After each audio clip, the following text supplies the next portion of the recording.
صاحب سے. قاری صاحب اب ہم جو ہے ہم لوگ مرد حضرات جو ہے وہ تو مسجدوں میں جاتے ہیں اور شب وہاں پہ کرتے ہیں. جو ہماری ماں بہنیں ہیں گھروں میں ان کو کیا کرنا چاہیے اس شب میں؟ دیکھیے بہت اچھی بات آپ نے پوچھی. ماں بہنیں جو گھر میں ہیں ایک تو وہ بہت اچھا کام کرتی ہیں کہ گھر کے مردوں کے لیے اور اپنے بچوں وغیرہ کے لیے کھانا پینا تیار کرتی ہیں. جی. اس کو چھوٹا کام کبھی نہیں سمجھنا چاہیے.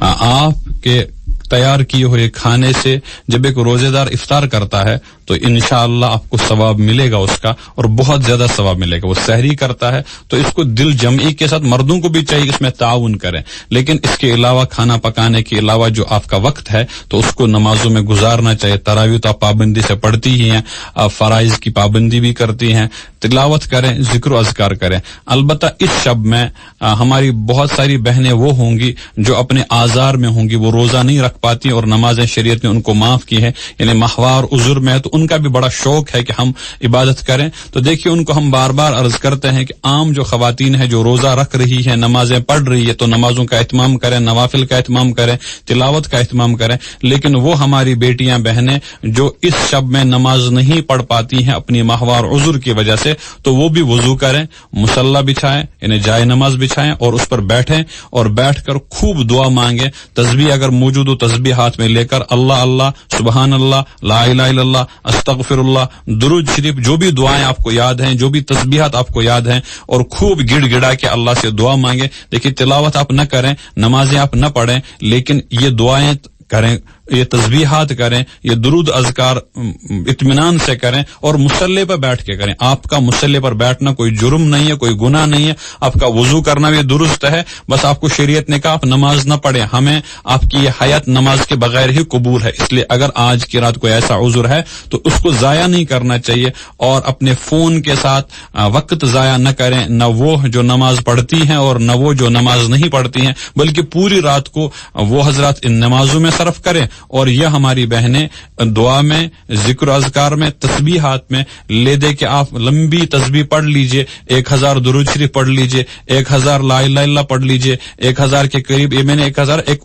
ترتیب ذکر کر دی, ورنہ آپ اس سے زیادہ بھی پڑھ سکتے ہیں. استغفار کر لیجئے, کچھ دیر سستا لیجئے اور کچھ دیر اللہ سے خوب گڑ گڑا کے اپنے روشن مستقبل کے لیے, اپنی زندگی کامیابی کے لیے, اور اگر آپ صاحب اولاد ہیں تو اپنی اولاد کی کامیابی کے لیے, اور اگر آپ ابھی اکیلے ہیں تو اللہ تعالیٰ سے اپنے نیک ہم سفر تلاش کرنے کے لیے دعائیں مانگے, اور اپنی زندگی کو بنانے کے لیے اللہ سے خوب گڑ گڑا کے دعا مانگے. تو اس بات کا اہتمام ہونا چاہیے. جی قاری صاحب, بہت سارے لوگ اس رات کو نماز تسبیح بھی پڑھتے ہیں, تو اس کے بارے میں بالکل بہت اچھی بات ہے کہ صلاۃ التسبیح پڑھی جاتی ہے اور پڑھنی بھی چاہیے کم از کم. اگر ہر ہفتے موقع ہو تو ہر ہفتے پڑھیں, اگر نہیں موقع تو زندگی میں ایک مرتبہ تو پڑھنی ہے. اور ہم تو آج کی رات پورے لوگ شب کریں گے تو صلاۃ التسبیح 4 رکعتیں پڑھی جاتی ہیں, 4 رکعتیں, زیادہ نہیں. جیسے عام ہم 4 رکعتیں ظہر کی سنتیں پڑھتے ہیں, ہر رکعت میں الحمد شریف اور سورت پڑھتے ہیں, تو اس میں بھی یہی ترتیب رہے گی. اور ایک ترتیب میں عرض کر دوں گا, اس میں تیسرا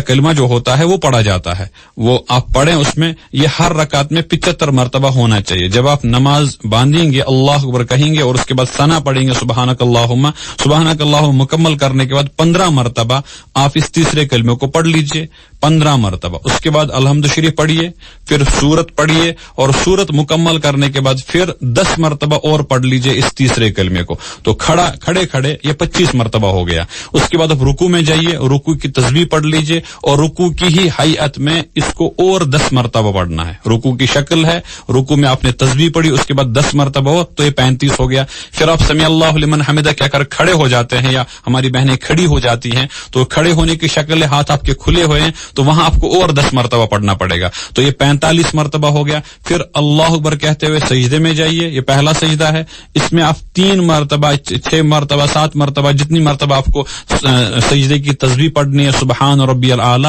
پھر اس تسبیح مکمل کرنے کے بعد 10 مرتبہ یہ تیسرا کلمہ اس پہلے سجدے میں پڑھنا ہے. پھر اللہ اکبر کہتے ہوئے بیٹھتے ہیں ہم, یعنی 2 سجدوں کے درمیان بیٹھا جاتا ہے, اس کو جلسہ کہا جاتا ہے. تو اس میں بھی شکل ہوگی اتحیات کی, لیکن اتحیات ابھی شروع نہیں ہوئی ہے, تو اس میں بھی 10 مرتبہ ہم پڑھیں گے تو یہ 65 ہو جائے گا. اور پھر دوسرے سجدے میں سجدے کی تسبیح کے بعد دوبارہ 10 مرتبہ اس تیسرے کلمے کو پڑھیں گے تو یہ ایک رکعت میں 75 مرتبہ ہو جائے گا. پھر آپ اللہ اکبر کہتے ہوئے کھڑے ہو جائیں گے. اب جو کہ سیدھے الحمد پڑھنا ہے, لیکن الحمد پڑھنے سے پہلے آپ 15 مرتبہ, جس طرح پہلی رکعت میں پڑھا تھا 15 مرتبہ, یہاں پڑھیں گے. پھر وہی قرات ختم کرنے کے بعد 10 مرتبہ مرتبہ رکوع میں 10 مرتبہ رکوع سے کھڑے ہونے کے بعد 10 مرتبہ پہلے سجدے میں 10 مرتبہ 2 سجدوں کے درمیان بیٹھنے میں 10 مرتبہ اور دوسرے سجدے میں 10 مرتبہ تو یہ 75 مرتبہ ہر رکعت میں ہوگا اور یہ 4 رکعت میں 300 مرتبہ ہوگا. گنتے گنتے کبھی سہو ہو جائے گا 5 ہوا یا 6 ہوا تو 5 مان لیجئے کوئی مسئلہ نہیں. اگر کوئی زیادہ بھی ہو جائے گا یا کبھی کوئی کم بھی رہ جائے گا اس میں گھبرانا نہیں چاہیے. جہاں آپ کو شک ہوا وہاں کم والی مقدار کو لے لیجئے اور آگے بڑھ جائیے.